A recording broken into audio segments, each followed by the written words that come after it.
আমার ভালোবাসার মিষ্টি বন্ধুরা, কেমন আছো তোমরা? আশা করি তোমরা খুব ভালো আছো। আবারও আমি চলে আসলাম তোমাদের মজা দেওয়ার জন্য নতুন একটি গল্প নিয়ে। আশা করি আজকের গল্পটা শুনলে তোমাদের দাঁড়িয়ে যাবে। তাই গল্পটা শোনার আগে অবশ্যই হেডফোন ব্যবহার করো। গল্পটি শুরু করার আগে তোমাদের নিকট আমার ছোট্ট একটি অনুরোধ। তোমরা দয়া করে আমার চ্যানেলটি সাবস্ক্রাইব করে আমাকে সাপোর্ট করবে। আমার নাম রাহুল। চাকুরির জন্যে ঢাকায় থাকি। আমার গ্রামের বাড়ি সাতক্ষীরা জেলায়। আমি বিয়েও করেছি সাতক্ষীরা। আমাদের গ্রামের পাশের গ্রামে আমি একটা এনজিওতে ফিল্ড অফিসার হিসেবে চাকরি করছি। বিয়ে করেছি সাতক্ষীরা। আমার শ্বশুর নাম অবিনেশ রাজবংশী। পেশায় একজন জেলে হলেও গত 5 বছর ধরে তিনি মালয়েশিয়া থাকেন। বিয়ে করেছি প্রায় 7 বছর আগে। আমার এক শালা এক শালি আছে। তাদের বয়স বেশি না। শালা কেবলমাত্র ক্লাস 10-এ পড়ে আর শাল পড়ে ক্লাস 7-এ। বিয়ের পর আমার একটি ছেলের সন্তানও হয়েছে। বউ বাচ্চা নিয়ে আমি ঢাকায় থাকি। আমার স্ত্রী অনেক অমায়িক একজন নারী। সৌভাগ্যের ফলে হয়তো আমার ভাগ্যে এরকম বুঝতে আছে। সংসার, সন্তান আর পরিবার এ নিয়ে আমার বউয়ের সারা দিন কাটে। আজ আপনাদের ব্যতিক্রম একটা ঘটনা বলবো। গত 2 বছর আগের কথা আগে বলে নিয়ে। আমার শাশুড়ির বয়স 36-এর কাছাকাছি। কিন্তু উনাকে দেখলে এটা মনে হবে না যে উনি 3 সন্তানের মা। প্রথম বিয়ের 3 থেকে 4 বছর আমি ওনার দিকে কখনো ভালোভাবে তাকাইনি। কিন্তু আমার শ্বশুরমশাই বিদেশ যাওয়ার পর আমি ওনার দিকে একটু একটু ব্যতিক্রম দৃষ্টি দেওয়া শুরু করি। কারণ স্বামী বিদেশে গেলে মহিলারা নাকি অন্য পুরুষের দিকে কিছুটা শক্ত হয়। আর তাছাড়া আমার শ্বশুরমশাই যখন বিদেশ চলে যান তখন আমাকে বলে গিয়েছিল যে, বাবা, আমার সংসার, আমার পরিবার আজ থেকে দেখার দায়িত্ব তোমার। ভগবান জানে তোমাদের আর আমার মধ্যে দেখা কবে হবে। আমার শ্বশুরমশাই আরও বলে গেলেন যে, বাবা রাহুল, আমি তো চলে যাচ্ছি, তোমার শাশুড়িমার দিকে একটু খেয়াল রেখো। আমি তো বাড়িতে থাকব না। মাঝে মাঝে তোমার শাশুড়িমার একটু খেয়াল রেখো। আমি বললাম, আচ্ছা ঠিক আছে বাবা, আপনি এই বিষয় নিয়ে কোনো চিন্তা করবেন না। তারপর আমার শ্বশুরমশাই বিদেশ চলে গেলেন। যাই হোক, এবার মূল ঘটনা আসা যাক। গত 2 বছর আগে বর্ষাকালে আমি অফিসের কাজে ঢাকায় গিয়েছিলাম। অফিসের কাজ শেষ করে জরুরি কাজে আমার গ্রামের বাড়ি সাতক্ষীরা যাচ্ছিলাম। তখন রাত 9 বাজে প্রায়। আমার মোবাইলে আমার শাশুড়ির একটি ফোন আসে। রিসিভ করার পর উনি জানতে চাইলেন আমি এখন কোথায়। আমি বললাম, আমি তো সাতক্ষীরার কাছাকাছি। বাড়িতে যাচ্ছি, গাড়িতে আছি। উনি বললেন, বাবা তুমি আমাদের বাড়িতে আসো। চন্দনের মানে আমার ছোট শালার শরীর খুব খারাপ। সকালে ডাক্তারের কাছে নিতে হবে। ভাবলাম বাড়িতে তো কেউ নেই। আসলে ওনার এই বিপদে আমার থাকা খুব জরুরি। বললাম, ঠিক আছে আমি আসছি। আমার বুকে ফোনে ঘটনাটা বললাম এবং বললাম যে তোমাদের বাড়িতে যাচ্ছি আমি। আর মাত্র প্রায় 2-2.5 কিলোমিটার পথ গেলেই তোমাদের বাড়ি চলে যাব। এই বলে আমি আমার বউয়ের ফোন কেটে দিলাম। গাড়ি থেকে নেমে রাত প্রায় 9:30 তা বেজে গেছে। বর্ষাকাল। তারপর আবারও লোডশেডিং। বাজারে নেমে রিকশা নিলাম। শ্বশুর বাড়ি পর্যন্ত গিয়ে পৌঁছতে পৌঁছতে রাত প্রায় 11টা বেজে গেছে। শাশুড়ি মা আমাকে দেখে অনেক খুশি হয়েছে। ঘরে গিয়ে দেখি আমার শালার 1 ডিগ্রি জ্বর। সে ঘুমাচ্ছে। আমার শাশুড়ি মা আমাকে বলল, বাবা তুমি কাপড় চোপড় পাল্টাও, আমি তোমার খাবার দিচ্ছি। শাশুড়ি মা রান্নাঘরে চলে গেল। আমি হাত মুখ ধুয়ে খাটের উপর বসলাম। ততক্ষণে বিদ্যুৎ আসলো। শাশুড়ি খাবার টেবিলে খাবার দিয়ে আমাকে বললেন, বাবা তুমি আসো, খাবার ঠান্ডা হয়ে যাবে। আমি দ্রুত গেলাম খাবার ঘরে। শাশুড়ি টেবিলের পাশে দাঁড়ান। আমি খাওয়া শুরু করলাম। উনি বাসার সবার খবর জিজ্ঞেস করছেন। আমি খাচ্ছি এবং উত্তর দিচ্ছি। হঠাৎ আমার চোখ পড়ল শাশুড়ির দিকে। ওহ মা, এত সুন্দর আমার শাশুড়ি! আগে তো দেখিনি। সবুজ রঙের একটা শাড়ি পরেছেন আজ। হঠাৎ বিদ্যুৎ আবার চলে গেল। আমার শাশুড়ি মোমবাতি জ্বালিয়ে টেবিলে আমার পাশে বসলেন। পিছন থেকে ওনাকে মনে হলো যে মধ্যবয়সী এক অপরূপ সুন্দরী। উনার চেহারার মধ্যেই যেন অন্যরকম একটা মায়া আছে। এত নাদুস নুদুস, একেবারে উপভোগ করার মতো। তাকে দেখেই আমার মাথাটা নষ্ট হতে থাকল। আর আমার বিশ্বাস তার অবস্থা খারাপ হতে লাগল। মনে মনে ভাবতে লাগলাম কি করে তাকে বাগে আনা যায়। একটু চুপ থেকে আমি শাশুড়ি মাকে বললাম, আমার কষ্ট করছেন কেন? আমি তো সব করতে পারব। আপনি ঘুমিয়ে পড়েন, সমস্যা নেই। আমি খাওয়ার পর ঘুমিয়ে যাব। আপনি ঘুমাতে যান। শাশুড়ি মা মুচকি হাসলেন, না বাবা, তোমাকে কষ্ট করতে হবে না, তুমি খাওয়া দাওয়া শেষ করো, আমি তোমার জন্য বিছানা রেডি করে দিচ্ছি। এই বলেই শাশুড়ি মা পাশের রুমে চলে গেলেন, মানে যেখানে আমি ঘুমাব।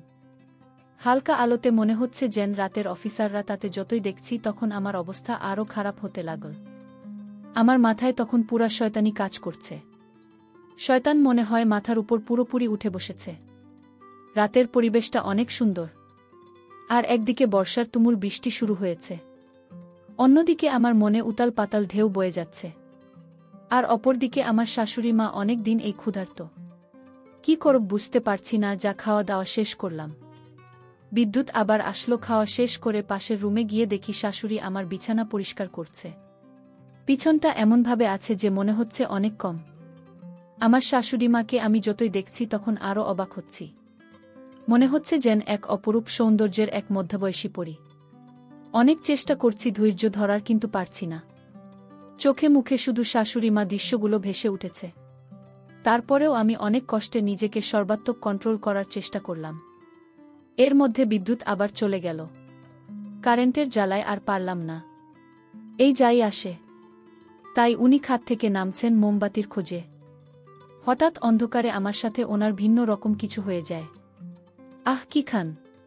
মনে হয় বিদেশি সেন্ট দিয়েছে আমার শ্বশুর, মনে হয় আমার শাশুড়ির জন্য বিদেশি সেন্ট পাঠাইছে। সেন্টার গানে যেন আমার মনের মধ্যে আরও বেশি আকর্ষণ সৃষ্টি হচ্ছে। পাগল করা ঘ্রাণ যেন আমার নাকি শুধু ছুটি দিতে লাগল। উনি পাশের রুমে গিয়ে মোমবাতি জ্বালিয়ে আনলেন, বিছানা রেডি করে দিলেন। রাত তখন প্রায় 12টা বাজে। তারপর উনি আমাকে বললেন, বাবা এখন তুমি ঘুমাও, আমি পাশের রুমে আছি, কিছু দরকার হলে আমাকে ডেকো বলে উনি চলে গেলেন। আমি বিছানায় শুয়ে পড়লাম। মাথা এবার নষ্ট হয়ে গেল। খুব ইচ্ছে করছে এই বৃষ্টির রাতে ওনাকে ইচ্ছেমতো কিছু একটা করার, কিন্তু মনে মনে অনেক শঙ্কায় আছি। তাছাড়া উনিও তো অনেক দিনের উপোস, বোঝা যাচ্ছে। খানিকক্ষণ পর বৃষ্টি আরও বেড়ে গেল। আমি অনেক চিন্তা করছি যে কিভাবে ওনাকে আরও একবার কাছ থেকে দেখতে পারি। আহ, কি সুন্দর তার গ্রাম! মন খুব চাইছে তার এই সুন্দর ঘ্রাণ আর একবার উপভোগ করি।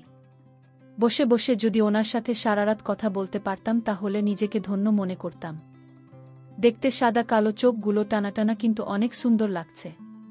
এই বয়সেও আমার শাশুড়ি মাকে দেখতে যে সুন্দর লাগছে, তার সাথে অন্য কিছু হলে না জানি কত আরাম লাগে, কত মজা লাগে। এই ভাবতে ভাবতে আমার বিশ্বাস তার অবস্থা আরও খারাপ হতে লাগল। মাথায় একের পর এক বুদ্ধি আনতে শুরু করলাম। হঠাৎ সিদ্ধান্ত নিয়ে ফেললাম, যেভাবেই হোক ওনাকে আমার যায় একটু শান্তি দরকার। এই রুম থেকে আস্তে আস্তে ডাকতে লাগলাম, আমরা ঘুমিয়ে গেছেন? আমার শাশুড়ি মা বলল, না বাবা, এখনো ঘুমায়নি কেন, তোমার কিছু লাগবে? আমি বললাম, আমার মাথাটা প্রচণ্ড ব্যথা করছে। টাইগার বাম আছে? হ্যাঁ বাবা, আছে, আমি নিয়ে আসছি আজ। যেভাবেই হোক শাশুড়িকে আমার বশ করতে হবে। মনে মনে ভাবলাম, সুযোগটা হাতছাড়া করা যাবে না। তারপর আমার শাশুড়ি মা আমাকে বলল, বাবা তুমি এতক্ষণ কেন বলনি যে তোমার মাথা ব্যথা করছে? আগেই তো মালিশ করে দিতাম। এই বলে উনি মালিশ করার জন্যে আমার রুমে আসলেন। মশারিটা একটু সরিয়ে আমার খাটের কোণায় বসলেন। তারপর বললেন, দেখি বাবা, মাথাটা সামনে আনো, আমি মালিশ করে দিচ্ছি। আমি বললাম, না, আমি দিতে পারবো।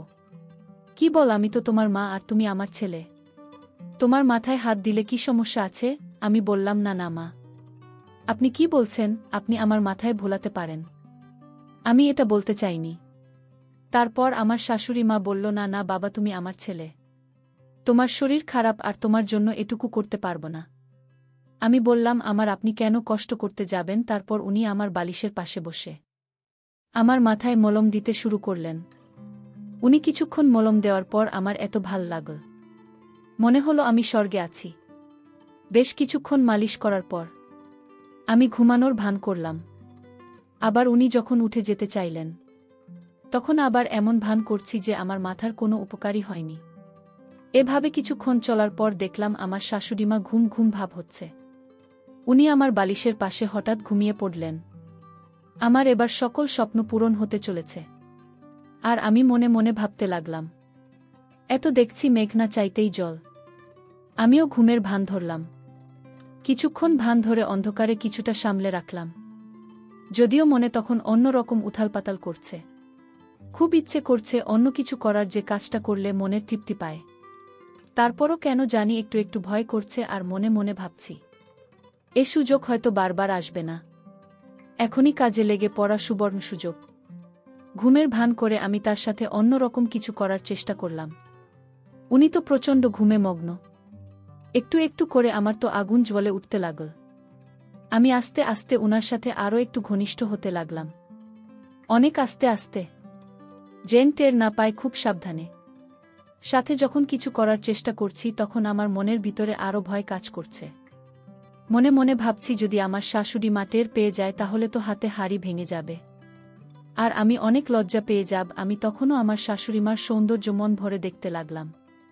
ডিম লাইটের আলো মনে হলো যেন সিল্কি মারা আকাশের পরি, আর আমি চুপি চুপি আর একটু ফ্রি হতে লাগলাম। আর তিনি প্রচণ্ড ঘুমের ঘোরে আমার আরও কাছাকাছি চলে এলেন।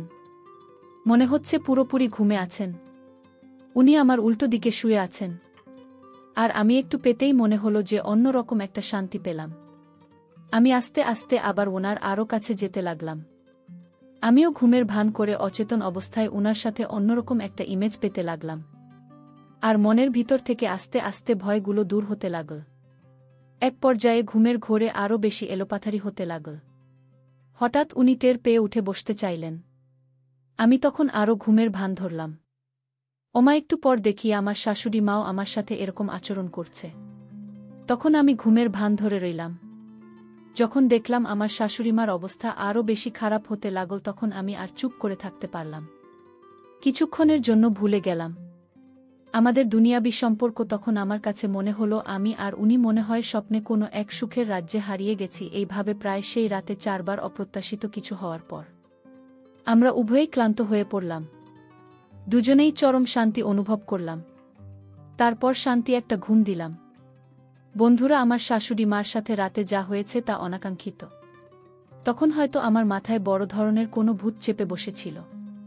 সকালে ঘুম থেকে উঠে যখন আমার অবস্থা স্বাভাবিক মনে হলো না, তখন বুঝতে পারলাম রাতে হয়তো আমার সাথে কারো কিছু হয়েছে। একটু মনে করে বুঝতে পারলাম যার সাথে হয়েছে সে আর কেউ নয়, সে আমার নিজের শাশুড়িমা। তাই ঘুম থেকে উঠে উনার রুমে যেতে উনি খানিকটা লজ্জা পেলেন।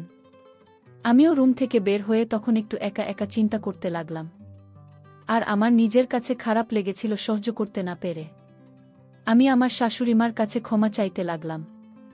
আমি বললাম, আমার হাতে অচেতন অবস্থায় ঘুমের ঘোরে হয়তো আপনার সাথে আমার ভুল কিছু হয়ে গেছে। আপনি আমায় ক্ষমা করে দেন, আর কোনোদিন এমন হবে না। তারপর শাশুড়িমা আমাকে বলল, না বাবা, কি বলছো, তোমার কোনো ভুল হয় নাই। তুমি তো আর জেনে বুঝে করছো না। আর তাছাড়া আমার তো ভালোই লেগেছিল। তারপর আমার শাশুড়িমা একটা মুচকি হাসি দিয়ে বলল, বাবা, তুমি চাইলে সারা জীবন আমার সাথে এভাবে ফ্রি থাকতে পারো। রাত্রে তোমার আচরণে আমি অনেক খুশি এবং অনেক সুখ পেয়েছিলাম। তুমি যা করেছ ঠিক করেছ, এতে আমার কোনো সমস্যা নেই। আসলে তোমার সুর অনেক দিন ধরে বাড়িতে থাকে না, আমারও একটু আধটু মন চায় বাবা, কিন্তু লোকলজ্জার ভয়ে আমি মন চাইলেও দূরে কোথাও যাই না। এই বলে শাশুড়িমা রুমে চলে গেল। আমি মনে মনে বললাম, আরে বাবা, এ তো মেঘ না চাইতেই জল। কোনোদিন তো ভাবতেই পারি না যে আমার শাশুড়িমা এত সহজে আমার ভাগে চলে আসবে। একটু পরেই আমার শালা শালিরাও এসে হাজির। তখন আমি তাদের সাথে বিভিন্ন বিষয় নিয়ে কথা বলা শুরু করলাম। আমার শালা এখন আর ততটা অসুস্থ নন। শালা শালি ও তারা স্কুলে চলে গেছে। শাশুড়ি পাশের রুমে যাচ্ছে। উনি গোসল করে পবিত্র হয়ে এসেছেন। গোসল করে এসে আমাদেরকে নাস্তা বানিয়ে দিলেন।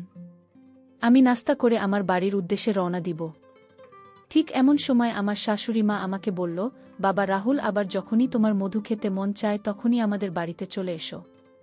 আমি তখন শাশুড়ি মাকে দেখে একটা মুচকি হাসি দিয়ে বাড়ি থেকে বের হয়ে চলে আসলাম। তারপর থেকে আমার শাশুড়ি মা প্রায় চলত এক অলৌকিক ছন্দলীলা। প্রিয় বন্ধুরা, আজকে এই পর্যন্তই। আবারও আসব তোমাদের মধ্যে নতুন কোনো ভিডিও নিয়ে। গল্পটি যদি তোমাদের ভালো লাগে তাহলে একটি লাইক দাও। প্রতিদিন আমি মজা দেওয়ার জন্য একটি করে নতুন গল্প উপহার দিব, তাই তোমাদেরকে অনুরোধ করে বলছি, তোমরা যদি এরকম ধরনের ইন্টারেস্টিং গল্প পেতে চাও তাহলে দয়া করে আমার চ্যানেলটি সাবস্ক্রাইব করো। পরিশেষে তোমাদের সকলের সুস্বাস্থ্য কামনা করি। ভিডিওটি দেখার জন্য তোমাদের সকলকে অনেক ধন্যবাদ।